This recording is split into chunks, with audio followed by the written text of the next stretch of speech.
ಒಂದು ಒಳ್ಳೆಯ ತಳಪಾಯವನ್ನು ಹಾಕಿದ್ದಾರೆ. ಈ ತಳಪಾಯದ ಮೇಲೆ ಬಿಲ್ಡಿಂಗ್ ಕಟ್ಟಕ್ಕಂಥದ್ದು ಇವತ್ತು ನೂತನ ಮುಖ್ಯಮಂತ್ರಿಗಳ ಕೆಲಸ.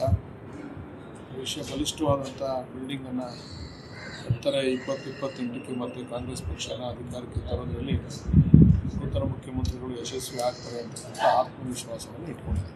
ನೀವು ಸಚಿವರಾಗ್ತಾರೆ ಅನ್ನೋ ಆಕಾಂಕ್ಷೆ ಇದು ಇತ್ತು ಸರ್. ಐತೆ, ಈಗಲೂ ಆಸೆ ಐತೆ, ಮಾಡ್ತಾರೆ ಅಂತ ವಿಶ್ವಾಸ ಐತೆ. ನೋಡೋಣ, ಕಾದು ನೋಡೋಣ.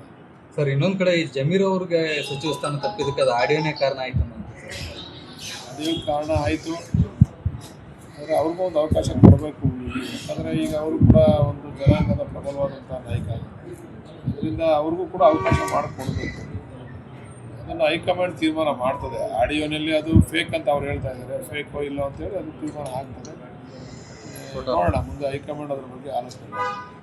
ಸರ್, ಈಗ ಮತ್ತೆ ನಿಮ್ಮ ಬಳಗ ಇತ್ತು, ಮತ್ತೊಂದು ಸಲ ಸೇರಿದ್ರ ಸರ್? CM ಆದ ನಂತರ ನಿಮ್ಮ ಬಳಗ ಏನು ಗಟ್ಟಿ ಧ್ವನಿ ಮಾಡ್ತಾ ಇರೋಂಥ ಬಳಗ ಸೇರಿತ್ತಾ? ಒಟ್ಟಿಗೆ ಸೇರೋಕೆ ಅವಕಾಶ ಆಗಿಲ್ವಲ್ರಿ, ಎಲ್ಲ ಆಮೇಲೆ ಸೇರ್ಕೋತೀವಿ. ನಿಮ್ಮ ಬಳಗದಲ್ಲಿ ಎಲ್ಲರಿಗೂ ಆಕಾಂಕ್ಷೆ ಕೇಳ್ತೀವಿ ಸರ್. ಅದಲ್ಲ ಸರ್, ಚಲುವರಾಯಸ್ವಾಮಿ ತೆಗೆದು ನಿಮಗೆ ಕೊಡ್ತಾರೆ ಅಂತ ಸರ್ ಈ ಖಾತೆನ. ಅವ್ರು ತೆಗೆದು ಇವ್ರು ಕೊಡ್ತಾರೆ, ಇವ್ರು ತೆಗೆದು ಅವರು ಕೊಡ್ತಾರೆ ಅಂತಲ್ಲ. ಏನಾರ ಯೋಗ್ಯತೆ ಇದ್ರೆ ಕೊಡ್ತಾರೆ. ನೀವು ಅದನ್ನ ಯಾಕೆ ಹೇಳ್ತೀರಾ? ಈಗ ನೀವು ಸಿದ್ದರಾಮಯ್ಯ ತೆಗೆದು DK ಶಿವಕುಮಾರ್ ಅವ್ರು ಮಾಡಿದ್ರು ಅನ್ನಂಗೆ ಹೇಳ್ತೀರ. ಹಂಗಲ್ಲ. ಸಿದ್ದರಾಮಯ್ಯ ಅವ್ರದ್ದು ಒಂದು ಪೀರಿಯಡ್ ಅವರೇ ಮಾತುಕತೆ ಮಾಡ್ಕೊಂಡಿದ್ರು, ಅವ್ರು ಮುಗೀತು. ಈಗ ಶಿವಕುಮಾರ್ ಅವ್ರು ಕೊಟ್ಟವ್ರೆ. ಅದೇ ತರ ಆಗ್ಬೋದು. ಚೆಲುವಣ್ಣ ಬಾಲಣ್ಣ ನಡುವೆ ಅದೇ ನಾವೇನೋ ಮಾತುಕತೆ ಮಾಡ್ಕೊಂಡಿದ್ದೀವಿ 2 ವರ್ಷ. ಅಲ್ಲ ಸರ್, ಅದೇ ತರ ಒಪ್ಪಂದ ಆಗ್ಬೋದು ಚೆಲುವಣ್ಣ ಬಾಲಣ್ಣ ನಡುವೆ ಅಂತ. ಮಂಡ್ಯ ಜಿಲ್ಲೆಗೂ ನಮ್ಮ ಜಿಲ್ಲೆಗೂ ಏನ್ ಸಂಬಂಧ ಸರ್?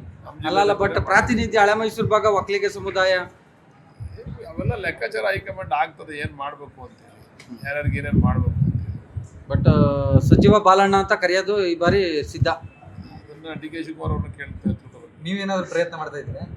ಪ್ರಯತ್ನ ಏನೈತೆ, ನಮ್ಮ ಸೇವೆ, ಪಕ್ಷದ ಬಗ್ಗೆ ನಮ್ಮ ನಿಷ್ಠೆ ಎಲ್ಲ ಹೈಕಮಾಂಡ್ಗೆ ಗೊತ್ತಿರೋದ್ರಿಂದ ಪ್ರಯತ್ನ ಮಾಡೋ ಅವಶ್ಯಕತೆ ಇಲ್ಲ.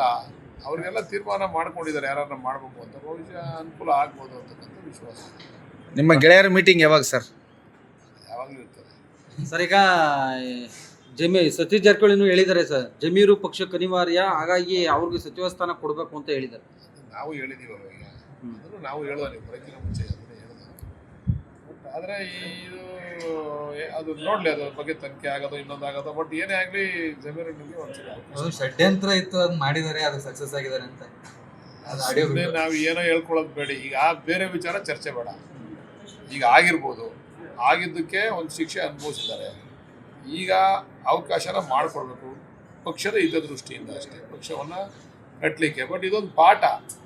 ಈಗ ಏನಾರ ಈ ಥರ ಹೆಚ್ಚು ಕಡಿಮೆ ಆದರೆ ಮುಂದೆ ನಾವು ಯಾರು ಕೂಡ ಈ ಥರ ಮಾಡಬಾರ್ದು ಪಕ್ಷದ ವಿಚಾರವಾಗಿ ಅಂತಕ್ಕಂಥ ಪಾಠ ಅಷ್ಟೇ. ಇದನ್ನೆಲ್ಲರೂ ಕಲಿಬೇಕು. ಯಾರು ಪಕ್ಷಕ್ಕಿಂತ ದೊಡ್ಡವರಿಲ್ಲ. ನಾವೇ ನಮ್ಮಿಂದನೇ ಪಕ್ಷ ಅಂತಕ್ಕಂಥ ಭ್ರಮೆ, ಭೀತಿ ಎಲ್ಲವನ್ನು ಬಿಡಬೇಕು.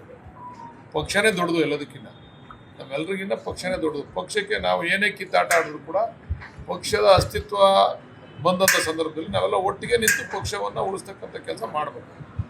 ನಮ್ಮ ವೈಯಕ್ತಿಕ ವಿಚಾರಕ್ಕೆ ಪಕ್ಷಕ್ಕೆ ತೊಂದರೆ ಮಾಡೋದಾದಾಗ ಪಕ್ಷದಲ್ಲಿ ಅನೇಕ ಇತರ ಗೊಂದಲಗಳು ಕ್ರಿಯೇಟ್ ಆಗ್ತದೆ. ಕಾಂಗ್ರೆಸ್ ಅಧ್ಯಕ್ಷ ಸ್ಥಾನಕ್ಕೆ ಜಾರಕಿಹೊಳಿ ಅವರು ಆಕಾಂಕ್ಷಿ ಆಗಿದ್ರು, ಅವರನ್ನು ಮೀರಿ BK ಹರಿಪ್ರಸಾದ್ರಿಗೆ ಕೊಟ್ಟರು. ಅದ್ರ ಬಗ್ಗೆ ನಿಮ್ಮ ನಾವು ಹೇಳೋಷ್ಟು ಇದಲ್ಲ. ಅದು ನಾನು ಚಿಕ್ಕವನಿದ್ದಾನೆ ಆ ವಿಚಾರ ಮಾತಾಡೋದಕ್ಕೆ. ಅದಕ್ಕೆ ಹೈಕಮಾಂಡು ತೀರ್ಮಾನ ತೆಗೆದುಕೊಂಡಿದ್ದೆ. ಅವರು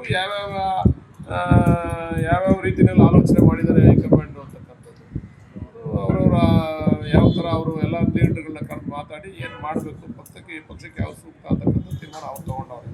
ಅದಕ್ಕೆ ಇವ್ರು ಆಗ್ಬೇಕಾಯಿತು, ಅವ್ರಾಗಬೇಕಾಯಿತು ಅಂತ. ಅಲ್ಲ ಸರ್, ಈಗ DK ಶಿವಕುಮಾರ್ ಅವರು ಸಾಫ್ಟ್ ಹಿಂದುತ್ವ ಅಂತ ಹೋಗ್ತಾ ಇದ್ದಾರೆ. ಅಲ್ಲಿ ನೋಡಿದ್ರೆ ಅವರು RSSನ ಯಾವಾಗಲೂ ಬೈಯವರು ಅಧ್ಯಕ್ಷರಾಗಿದ್ದಾರೆ. ಹೆಂಗೆ ಕಾಂಬಿನೇಷನ್ ವರ್ಕ್ ಆಗುತ್ತೆ ನೋಡ್ರಿ?